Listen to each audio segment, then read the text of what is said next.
Hola, buenas noches. Desde el Centro Cultural de España en La Paz les damos la bienvenida a esta sesión de cierre del segundo Festival de Ensayo, Pausa y Efecto, organizado por la editorial El Cuervo con el apoyo del Centro Cultural de España en La Paz. A lo largo de estos días, el festival ha generado un espacio para compartir ideas y reflexiones en torno al ensayo y la traducción, como prácticas que nos ayudan a comprender mejor nuestro contexto.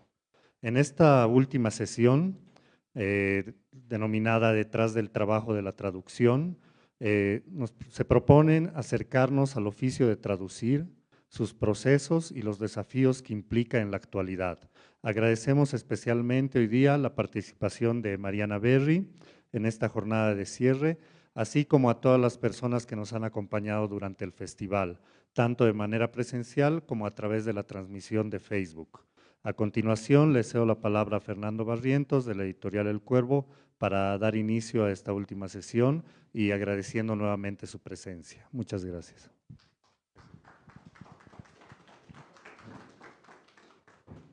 Buenas noches a todos y todas. Muchas gracias por venir. También quiero agradecer, por supuesto, al Centro Cultural de España en La Paz, que por segundo año nos acoge acá en sus instalaciones. Y bueno, siempre nos sentimos como en casa. Creo que todos los gestores culturales que hacemos actividades acá y todas las personas que vienen a este centro cultural que es tan importante en la vida cultural de esta ciudad. Bueno, es la segunda versión de este festival de ensayo que ha nacido motivado por un premio literario que hemos organizado con otras 9 editoriales latinoamericanas, con la idea, con varias hipótesis de trabajo en realidad, con una inicial como editores latinoamericanos. Durante la pandemia nos reunimos virtualmente armando este premio para hacer como un experimento sobre la circulación del libro en Latinoamérica. Tal vez no sepan, algunos sí, pero la circulación del libro en Latinoamérica es súper difícil, pese a que compartimos la lengua y hay acuerdos comerciales, etcétera. Los libros en Latinoamérica no circulan como deberían, así que nos cuesta conocer lo que hacen los autores de países vecinos. Así que era un desafío como editores organizar un premio y que el ganador o la ganadora, el libro ganador del ganador o la ganadora circulara por 10 mercados distintos, algo que no pueden lograr, por ejemplo, ni las multinacionales del libro. El primer año de este premio, la primera versión, la tuvimos que declarar desierta porque no encontramos la calidad que estábamos buscando. Así que tuvimos ahí una prueba piloto fallida en un sentido, en otro más bien me parece súper exitoso porque teníamos varias premisas con el premio, que era, por ejemplo, no podían participar autores que ya hubiéramos publicado nosotros, cualquiera de esas 10 editoriales, porque siempre hay una motivada suspicacia en lo que se refiere a concursos literarios. Entonces, eliminando ahí a los autores conocidos de las editoriales, ahí ya teníamos un filtro. Obviamente queríamos un filtro de calidad. En todas las versiones hemos conseguido a escritores muy renombrados. En la nueva versión, Marina Berry es parte de ese jurado, compuesto por Sabrina Duque y Juan Villoro. Así que en la segunda versión ya encontramos un ganador, que fue el libro de Fren Giraldo, Tratado de Plantas Oficiosas, un autor colombiano, que en su país de origen, cuando publicó, no solo le fue muy bien comercialmente al libro, sino que obtuvo el Premio Nacional de Ensayo.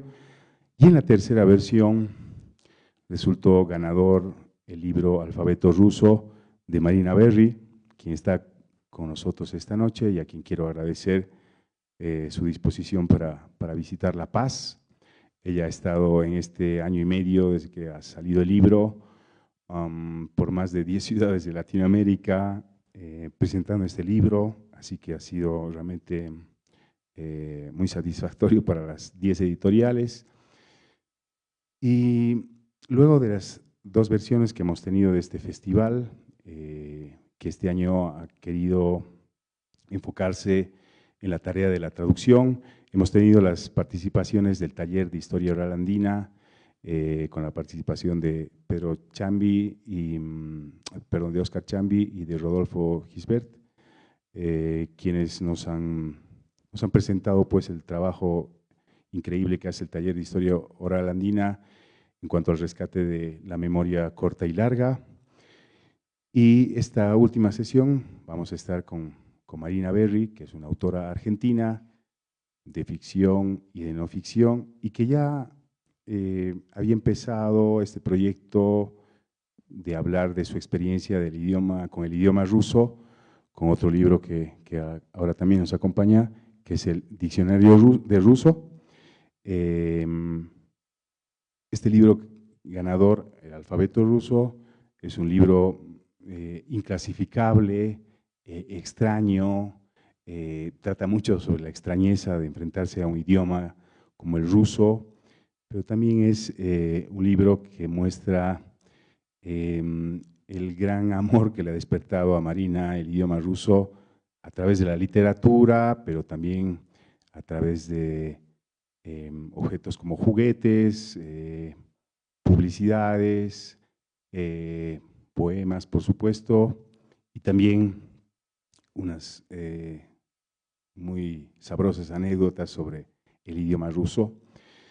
Ella además ha practicado la tarea de la traducción literaria del ruso al español, así que de eso justamente nos va a hablar esta noche. De nuevo, gracias Marina por estar acá en La Paz y te dejo que continúes con tu presentación. Gracias.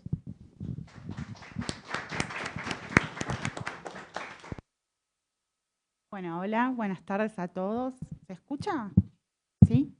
Bueno, quería también agradecer a Fernando por su recepción tan hospitalaria en La Paz, al Centro Cultural España por el espacio y a todos ustedes por haberse hecho un rato para venir a escuchar sobre el ruso, sobre la traducción del ruso. La idea de hoy es hablarles de la traducción, fundamentalmente desde lo que yo sé, que es la traducción del ruso al español, y también desde alfabeto ruso, que es tanto una trastienda de la traducción como del aprendizaje de un idioma, un aprendizaje de una segunda lengua que se aprende tarde y lo que eso conlleva. Bueno, para empezar, creo que la manera más sencilla de definir qué es traducir es decir que es poner a disposición un texto que está en una lengua para lectores que no hablan esa lengua, que hablan otra. El traductor, que conoce ambas lenguas, que también conoce ambas culturas, aunque no siempre de la misma manera, ¿no? Porque aunque hable, o sea, si su mamá hablaba una lengua y su papá la otra, él fue escolarizado en una, o por lo menos hizo parte de su escuela en una y parte de otra, y eso genera disparidad en el nivel de conocimiento de las culturas. El traductor es aquel que pasa las palabras, las frases de una lengua. Pero siempre, y especialmente cuando la lengua de la que traducimos no es nuestra lengua materna o la cultura de la que traducimos no es la cultura en la que más vivimos, el trabajo del traductor implica búsqueda. Implica búsquedas que son un poco de detectives. Leía hace unos días una entrevista a una traductora rusa y que son de lo más variadas, ¿sí? Por mencionar algunas cosas que buscamos constantemente, buscamos información sobre realidades históricas, ¿no? Traduciendo hace poco un texto, bueno, tipos de muebles antiguos, franceses, ¿cómo es este mueble? Clases de juegos de cartas, de ropa interior antigua, ¿es elegante, no es elegante? ¿Qué llevaba abajo de la ropa la señora? Y hasta de costumbres, ¿no? Yo traje una cita de un texto que traduje, el que voy a comentar un poquito más adelante. Para Año Nuevo los alumnos le enviaban a mamá flores, las alumnas le regalaban retratos de Beethoven y réplicas de las máscaras mortuarias de Liszt Chopin. Bueno, resulta que sí, era una costumbre, era algo normal regalar máscaras mortuarias, ¿no? Pero todo eso uno cuando lo lee como traductor tiene que buscarlo. Buscamos, por supuesto, matices de palabras. Por ejemplo, ¿cuán grosero es un insulto? Yo leo un insulto en ruso y sé que es un insulto, Pero ¿cómo suena exactamente en esa situación, en ese contexto dicho por ese personaje? ¿Y qué palabra del español da mejor ese tono? O el grado, bueno, dice algo que entiendo que es loco, pero ¿cuán loco? ¿Es desequilibrado, enajenado, perturbado, demente, insano, lunático? Si las maneras de decir propias de un autor o de un personaje, otra de las cosas que buscamos es ver si esas maneras son propias de ese autor o son algo de la lengua. Agujereado en ruso aparece en un texto ruso con el significado de gastado. ¿Es general o es algo que está usando ese autor y que yo debo mostrar en español que es algo que hace el autor? Bueno, estas búsquedas se resuelven o se profundizan mirando imágenes. Yo ahí traje, bueno, ¿no? a cosas a las que nos vemos llegados a recurrir, que es esta foto con distintos atuendos, distintos calzados, gorros, por decirlo de alguna manera. Revisando diccionarios, ¿no? Ahí traje, bueno, diccionarios de español, pero también, por supuesto, de ruso, y mirando corpus, ¿no? Corpus que hoy son muy accesibles, donde se nos muestra de un vistazo muy rápido cómo funciona una palabra, con qué otras palabras aparece, y ahí podemos también captar el matiz. Traje el ejemplo de sombra. Sabemos que es muy frecuente proyectar una sombra, arrojar una sombra o que la sombra es funesta. ¿Sí? Estas búsquedas son la trastienda del traductor y en general terminan en la elección de una palabra por sobre otra o en la construcción de determinadas frases. En alguna que otra ocasión, esas búsquedas pueden quedar sintetizadas en notas al pie, ¿no? Es una herramienta útil que complementa el texto, pero creo que la mayoría de los traductores estaríamos de acuerdo en decir que conviene no abusar de ellas, porque es algo que interrumpe la lectura del texto, que a veces hay que resistirse, resignarse a perder información y hacer el mejor trabajo posible a partir de las posibilidades de la lengua a la que estamos traduciendo.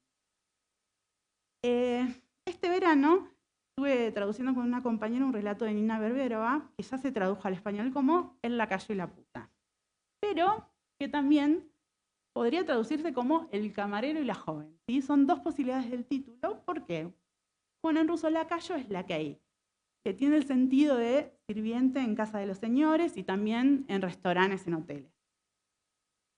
Uno de los dos personajes del relato, el lakei, es efectivamente un camarero. En español de Argentina le diríamos mozo. En el texto yo no usaría mozo para traducir.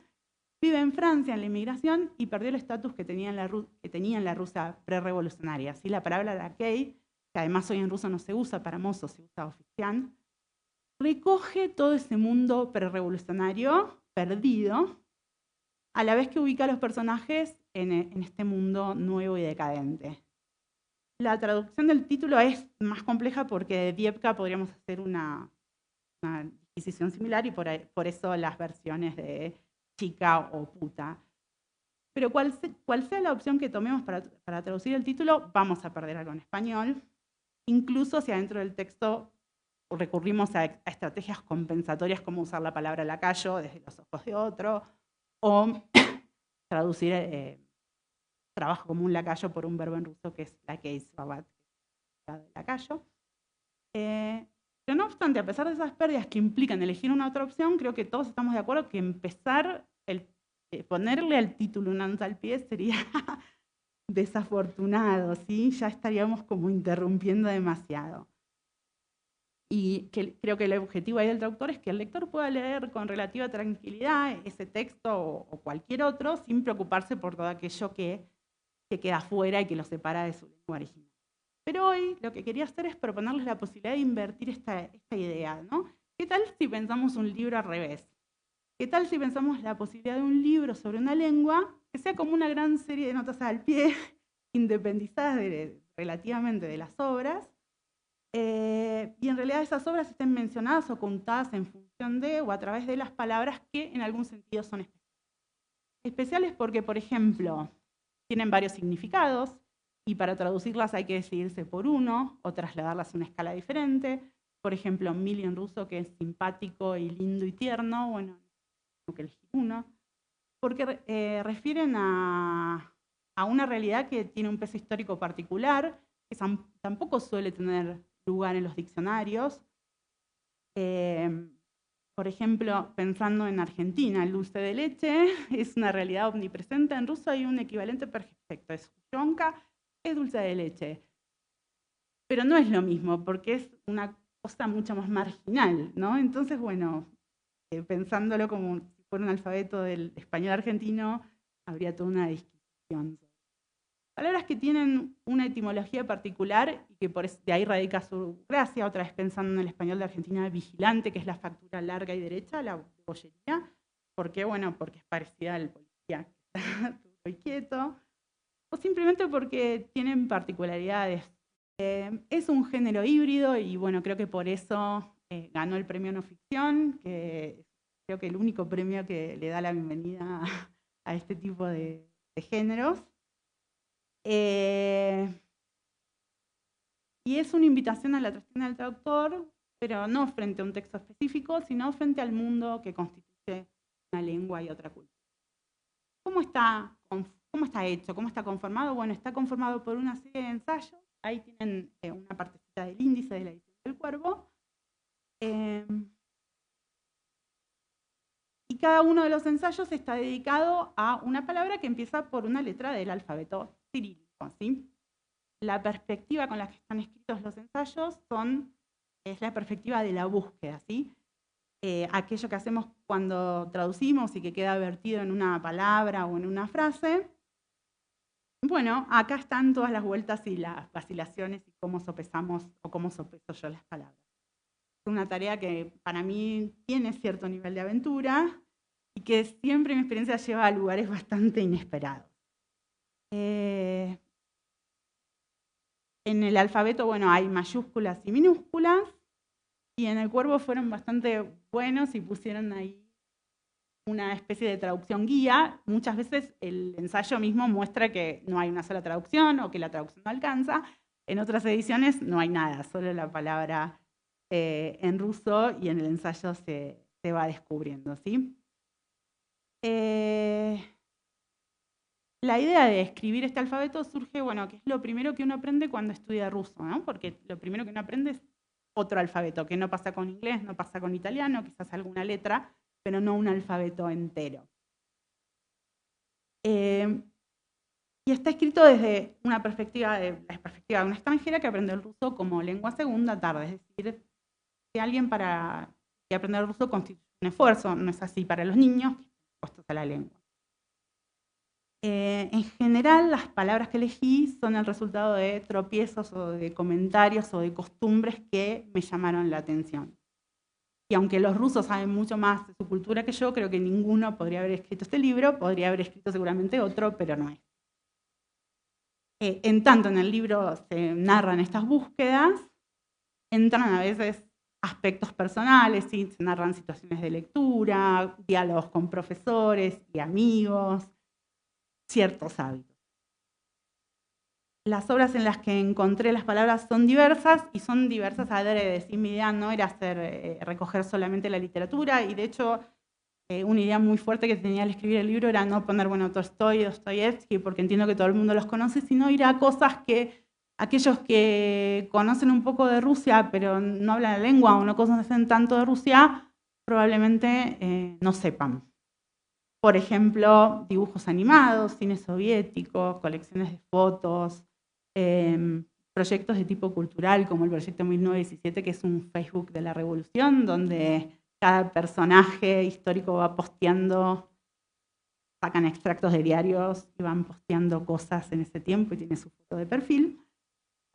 Así que bueno, estuvo esa intención deliberada. Yo pensé, bueno, ¿qué me hubiera gustado conocer o saber a mí de Rusia antes de estudiar, antes de saber ruso? ¿Sí? Un ejemplo de cosas maravillosas que encontré estudiando ruso son los fantiki. Uno puede traducir perfectamente fantiki como envoltorio, no hace falta poner ninguna nota al pie. Pero los fantiki en Rusia son estos, ¿no? Son estos envoltorios tan hermosos de bombones que tienen toda una tradición, que aparecen en distintos momentos, ¿no? Hay fábricas soviéticas y van cambiando. Entonces, por ejemplo, hay una entrada que no es de la palabra fantiki, es el título título, entre comillas, de un fanfic, para contar esto, contar cómo son. Y decir, por ejemplo, que en Rusia se puede hacer una comparación del tipo, era tan linda como el fanfic Noche del Sur, para decirlo de una mujer. También, bueno, ahí aparece la lexicografía rusa, yo soy lingüista y, bueno, los diccionarios rusos son realmente muy buenos. La animación, que tiene una tradición muy fuerte porque Rusia en la Unión Soviética hizo su propio Disney y tiene dibujos muy buenos, pero esa tradición se continúa en la actualidad y hay dibujos actuales muy buenos. Y también la literatura soviética, que al menos en Argentina casi no se conoce. Las palabras son variadas. Si le agarro un ruso al libro, lo he visto en un par de ocasiones, se sorprende, algunas no las conoce, otras sí, otras son términos técnicos, otras son palabras corrientes, otras son slang, pero bueno, no son las palabras clásicas, no está vodka, no está matryoshka, así, no es esa la idea del libro. En muchos casos son un poco resultado del azar, de las lecturas que iba haciendo, de los materiales que iba viendo.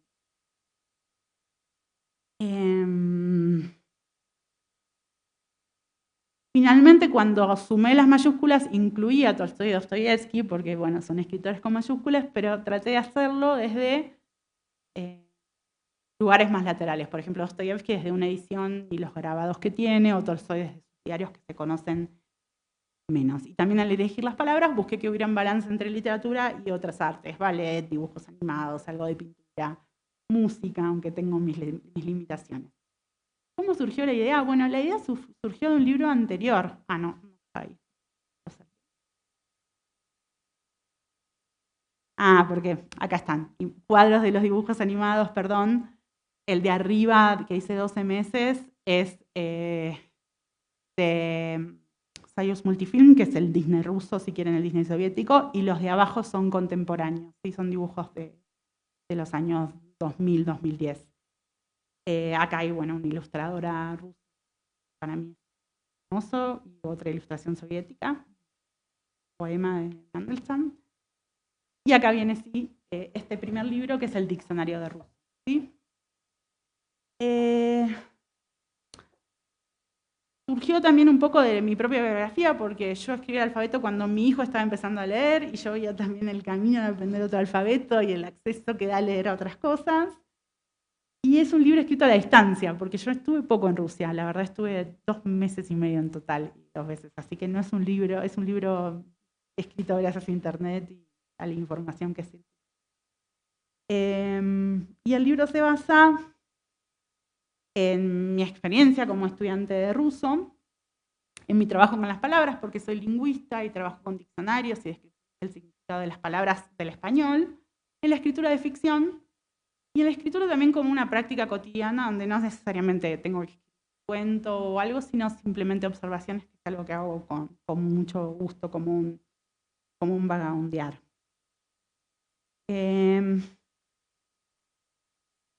Respecto de, bueno, Diccionario de Ruso, era un libro mucho más fragmentario, mucho más centrado en las palabras. Y, por ejemplo, tenía textos, les voy a leer uno sobre palabras que en español no tenemos, pero que a mí me parecieron muy necesarias.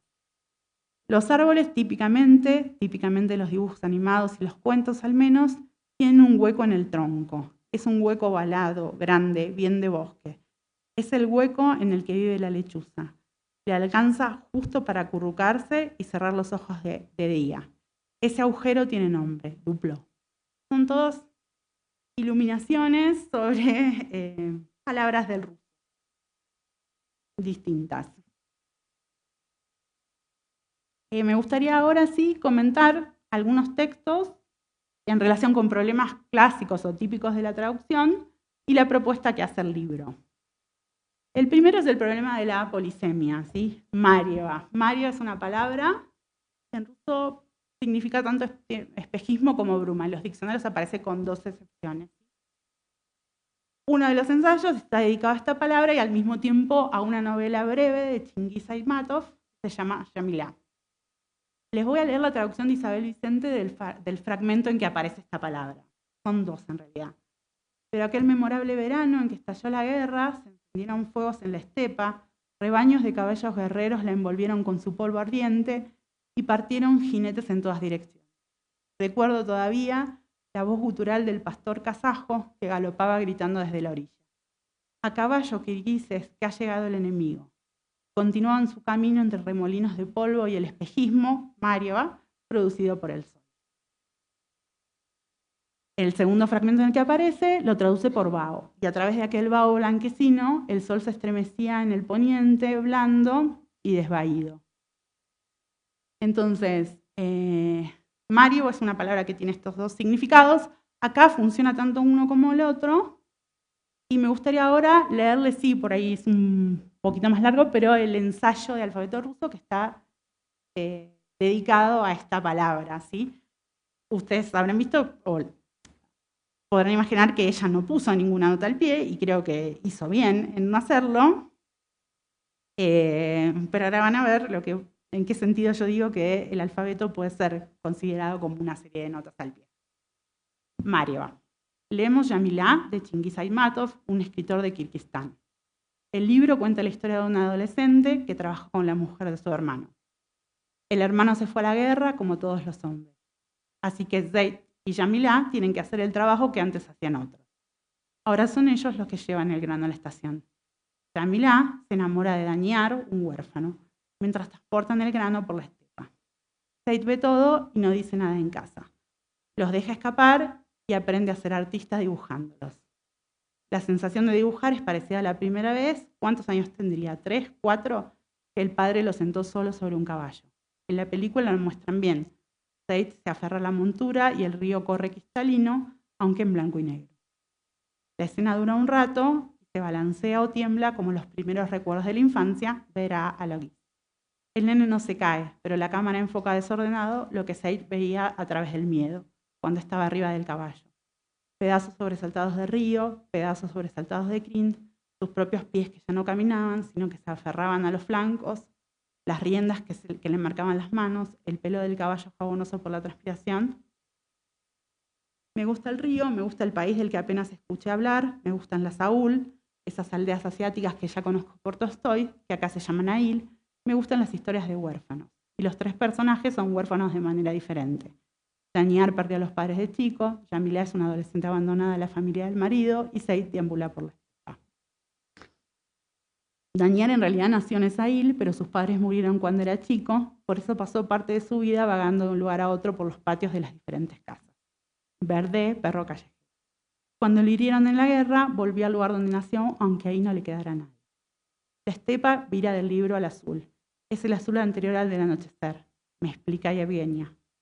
En esa misma estepa, un kazajo anuncia la guerra y cabalga rápido hacia los remolinos y las olas de un tórrido Mariova. ¿Un tórrido qué? En el diccionario tengo dos opciones. O bien el kazajo cabalga hacia un espejismo, o bien el kazajo cabalga hacia la niebla o la bruma. Supongo que hacia la niebla, pero no estoy segura. Lo leo de un lado, el jinete anuncia la guerra y cabalga hacia la niebla, puede ser, pero la estepa se me parece soleada, así que dudo. Lo leo del otro. El jinete anuncia la guerra y cabalga hacia un espejismo. Cierto que no hay arena ni camellos, pero el pasaje es desértico. También puede andar. El problema es que el espejismo, que para mí está pegado a imágenes de oasis y palmeras, se muestra ahora seco y polvoriento. Le pregunto a Yevgenia. Y Yevgenia dice que el kazajo cabalga hacia un espejismo y seguimos leyendo. La verdad es que no importa. Hay mucha novela por delante. El jinete es un personaje menor y da lo mismo donde se pierde. Lo que importa es que se lleva a los hermanos para que Yamilá y Daniar puedan conocer, para que Zaid pueda aprender a dibujar y convertirse. Después la palabra vuelve a aparecer. El sol se balancea al atardecer en un espejismo o en la niebla, Mario, blanca y salado. Eugenia se detiene en el pasaje y explica el texto, pero no la palabra. Es el color naranja que hay en el cielo cuando el sol se pone. Flota el polvo y hace calor. Después de la clase sigo dando vueltas. Termino averiguando qué son los espejismos. Están hechos de pequeñas partes de agua que se evaporan de la superficie de la Tierra. Por eso existen solo cuando hace calor. Después en el diccionario encuentro como ejemplo de la palabra una frase de Nabokov, de Otras costas, que ilustra el sentido de espejismo de Mario. El aire brillaba o se ponía tornasol con las mariposas que revolotaban entre las flores. Todo eso a Nabokov se le desliza frente a los ojos como un espejismo, una niebla o una bruma marieva coloreada. Busco el libro en inglés, que después Nabokov tradujo y adaptó al ruso, para ver si resuelvo el acertijo. En inglés dice haze. En español ponen calima, la bruma tenue que enturba el ambiente, especialmente en épocas calurosas. Así que la palabra funciona como el dibujo ese en el que uno puede ver un pato o un conejo. El lexicógrafo mirando de un lado y un espejismo. El lexicógrafo sí que debe ser plausible, pero Nabokov, que lo escribió, pensaba en la bruma. Yo, que ahora leo, cambio el sentido y las frases, las de Aymatov, la de Nabokov, irán bien en los dos goznes. En todo caso, conforman un espejismo de polvo en el que se arremolina la guerra, pero también las mariposas de Dañar y Yamila. Y ahí tiene un ejemplo con una nota al pie de algo que no sería una nota. El formato de alfabeto entonces permite hacer estos recorridos y mostrar las búsquedas, mostrar las posibilidades o cómo es el ruso. Y esto, por supuesto, es una experiencia diferente de leer el original o la traducción de Aymatov. También en el libro se comenta el caso inverso. ¿Sí? Nosotros tenemos varias palabras para las que nosotros tenemos varios significados y ellos uno. En ruso hay muchos adjetivos, no dicen de frutilla sino afrutillado, no dicen de hierro, dicen ferro, incluso pueden decir diván, como en la infancia de Iván, con un adjetivo, como ilustran Dun y Kairov en su gramática práctica. Además, algunos adjetivos tienen truco. Sarasni y sarasitilni significan contagioso, pero dos tipos de contagio distintos, el de la enfermedad y el de la risa. En español tenemos polisemia, en ruso no, tenemos dos palabras. El segundo caso que me gustaría comentar, y voy a ver si funciona el video, es el de los realia, ¿sí?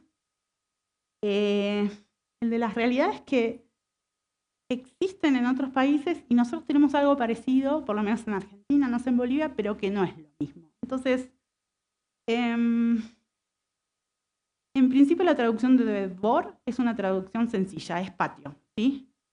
Pero la historia de los patios rusos es diferente, la realidad de los patios rusos es diferente de la de los patios del español.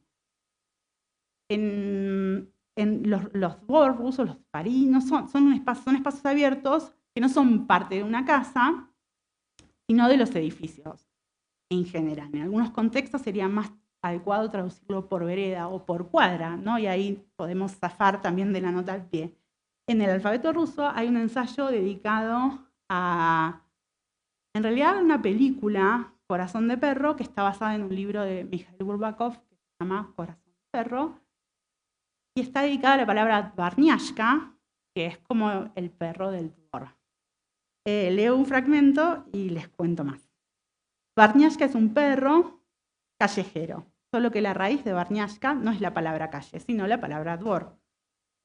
La traducción fácil de Dvor es patio, pero esa traducción sirve poco, porque Dvor en general no es el patio de una casa embaldosado, delimitado por tapiales con unas macetas al costado.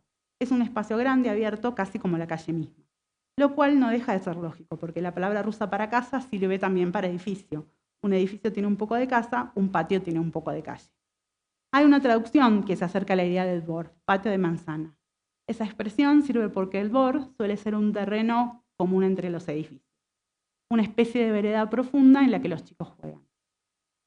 Por ejemplo, en una entrevista, Yuri Aspresian, que es un lexicógrafo, describe en detalle el patio moscovita de su infancia, el rey de su cuadra, de su patio de manzana, y también los días en que los alemanes estaban cerca de Moscú y algunos hombres encendieron hogueras para quemar sus carnes del partido ahí mismo en el patio. Así que una dvarniashka es una perra de esos patios en los que hay reyes y se pueden encender fogatas, ¿sí?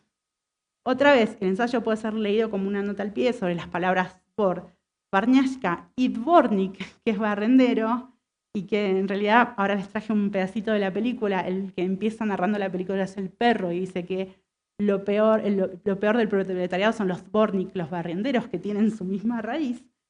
Y nos permite vivir un rato en ruso, en otra lengua. ¿Sí? A la vez, también nos deja ir saltando del relato de Bulgakov a la película de Vladimir Bortko, que el libro es increíble, la película también es muy buena. Y acá traje un pedacito, a ver si se ve. empieza como algo que en ruso se llama kinachrónica, como crónica fílmica, y hicieron eso, que son los fragmentos que quedaron de cine antiguo, como sin argumentos, solo registros. Voy a acercar el micrófono a la computadora. Ahí va la película para que vean también, porque el libro creo que la idea es que lleve a ver o a conocer lo que se cita y, por supuesto, de ser posible, más.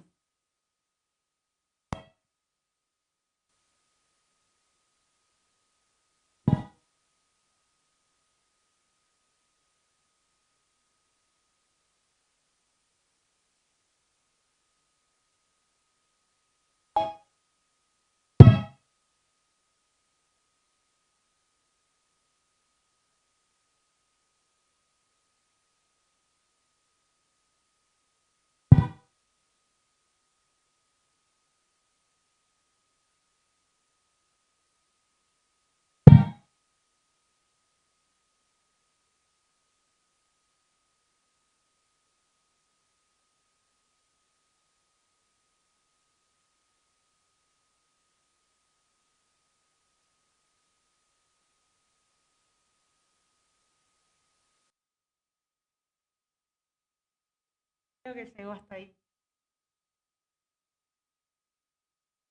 No se termina de ver, pero bueno, después aparece el perro. El perro va contando su triste realidad. Le pusieron Yarik, que en ruso es un nombre muy común para perro, quiere decir bolita, pero el perro está muerto de hambre. Y ahí en más empieza la película. ¿Sí? Entonces, bueno, la idea del alfabeto también es que puedan ver estas películas que están en YouTube con subtítulos en inglés gratis, son muy fáciles de conseguir, que es algo bueno que tiene Rusia. Me gustaría, entonces, el texto del alfabeto, ¿no?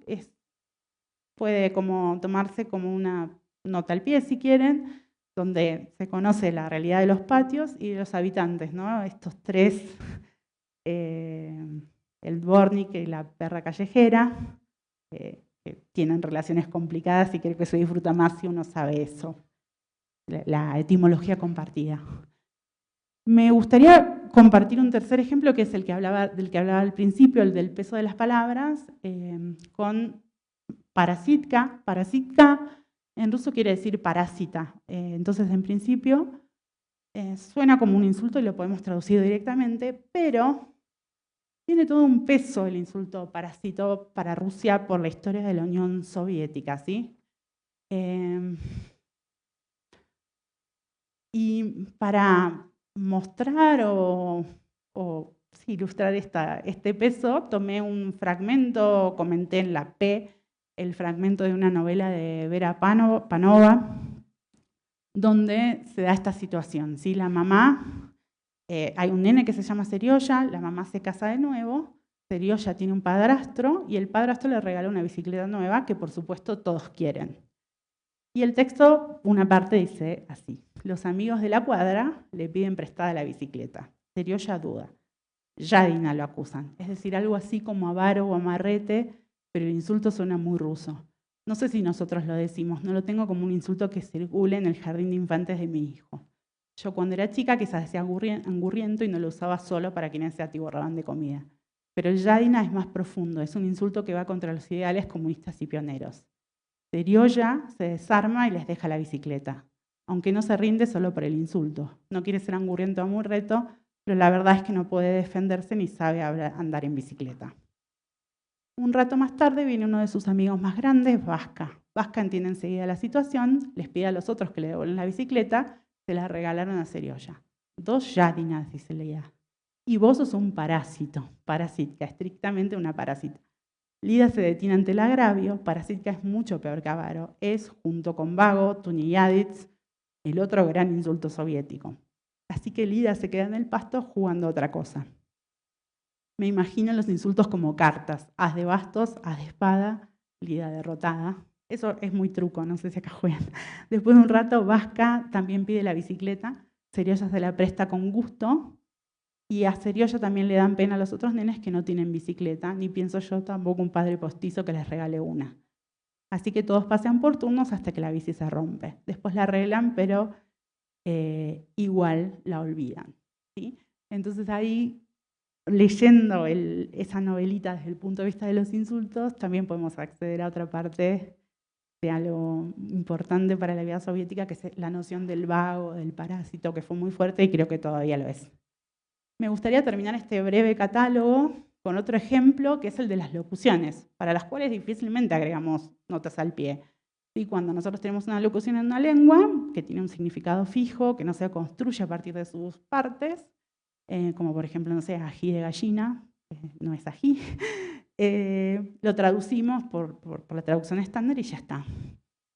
Yo me encontré con la expresión Bratskие могилы, traduciendo un texto de Snegirov.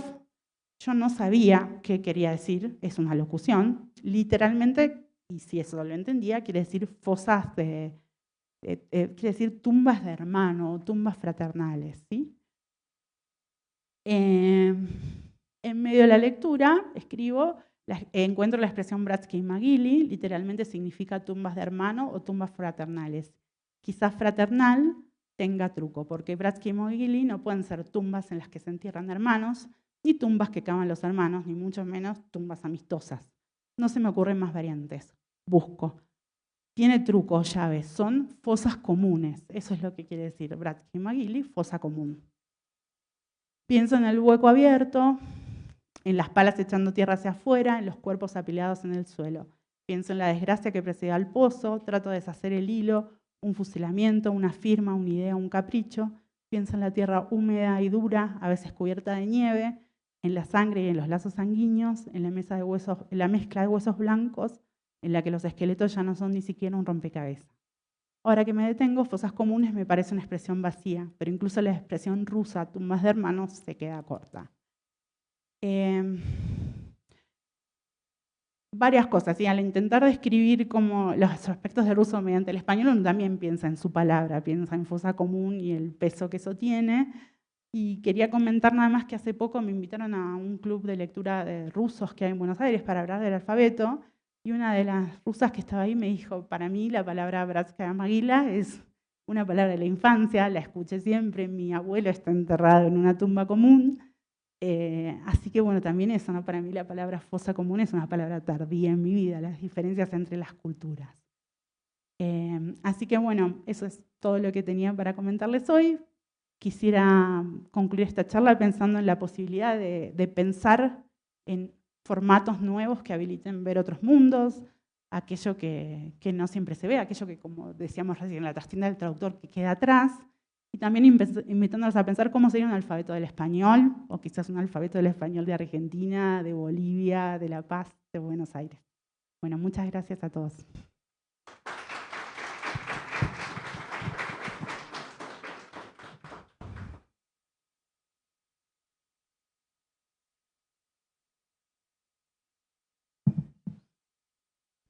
Muchas gracias, Marina.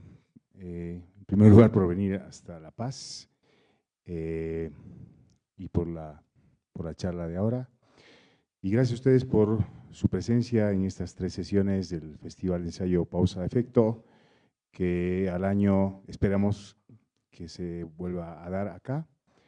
Así que nada, si alguien igual tuviese alguna pregunta para Marina, siéntase libre.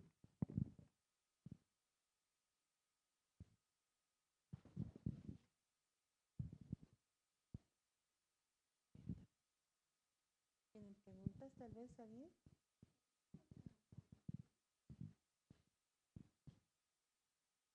Bueno, hola, muy linda la exposición. Bueno, solo tengo un comentario sobre el final. Me ha parecido muy linda las ideas que dijiste sobre qué tal si podemos pensar también en nuestros diccionarios. Y me pongo a pensar en que quizás estos diccionarios no podrían salir de uno mismo, porque como explicaste hacia el final, eso de las tumbas, que para uno puede ser muy desconocido, para otro puede ser muy común, quizás esta fascinación viene porque precisamente uno no es parte de la cultura, ¿no? Y puede entender hasta esa profundidad en los insultos y demás, que para ellos quizás es algo muy común. Entonces solo me nació esa idea, ¿no? De que ojalá surgieran estos diccionarios de nuestras lenguas, pero me imagino que provendrían de gente que no es hablante de español quizás, porque quizás ellos podrían encontrar esa fascinación en una lengua que nosotros quizás ya la tenemos normalizada o ya bastante común y no podemos encontrar quizás esa fascinación. Sí, yo creo que sí que es cierto. De hecho, yo cuando buscaba ejemplos y no quería poner solo ejemplos de ruso, para la introducción sobre todo, ¿no? Para que, bueno, al final terminé poniendo ejemplos de español de Argentina, es más difícil, no está la parte de la extrañeza, pero yo creo que también es encontrar un poco una mirada y una manera de mirar y salen cosas. Así que quizás hay que por ahí ponerlo a prueba o ir mirando por ahí en contraste uno con otro. O bueno, escribir sobre otra lengua. A mí me encantaría leer algo así del francés o del aymara. Así que, bueno, ¿no? Ahí también hay cosas para hacer o otras cosas, ¿sí? Que no sean lingüísticas también, otros formatos. Por eso me gusta mucho la idea del premio, ¿no? Que creo que solo hoy editoriales independientes podrían pensar en esto, que tiene cierta dificultad para ser vendido porque es un poco inclasificable, ¿no?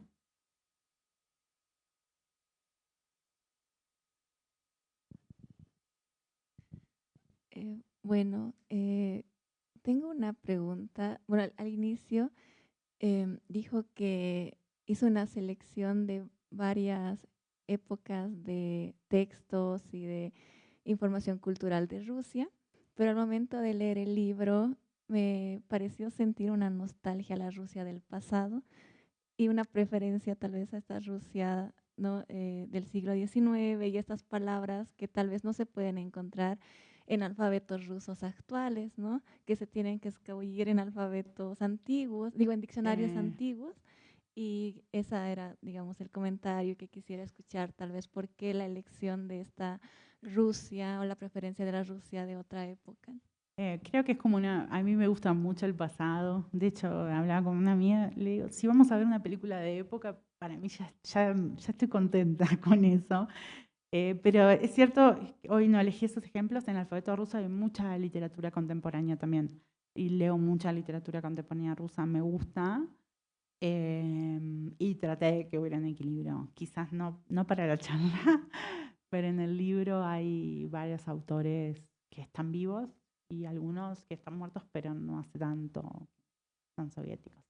Puede ser que haya más del siglo XIX, no lo niego, pero hay mucho también de principios del siglo XX, infantiles también soviéticos. Me parece que es una literatura que está muy bien, se conoce muy poco. Entre otras cosas porque a veces es difícil de traducir. Por ejemplo, la literatura infantil, que en Rusia Chukovsky es como en Argentina Mariana Bollo, peor, todos pueden recitarlo. Bueno, rima muy bien y traducir eso no sé ni cómo, no sabría ni cómo empezar.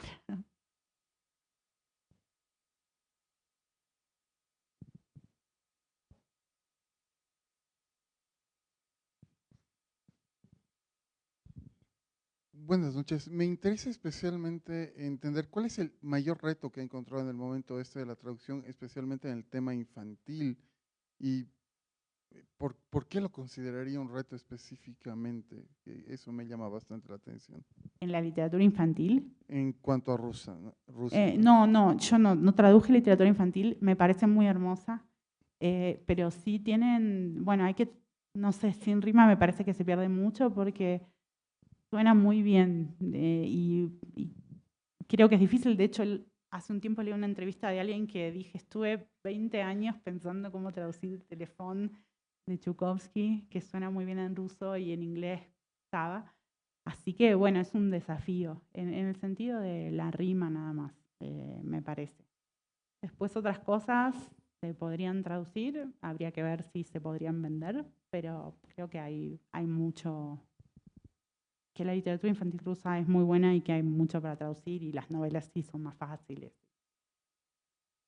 No sé si terminé de contestar tu pregunta.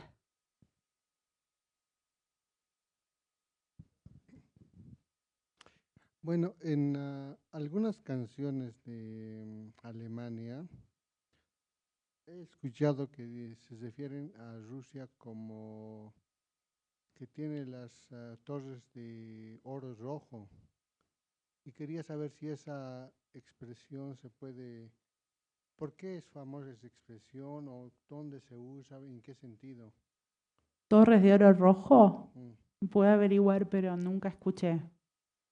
Puedo averiguar, si quieres después hablamos y puedo preguntarle a alguien a ver si la conoce.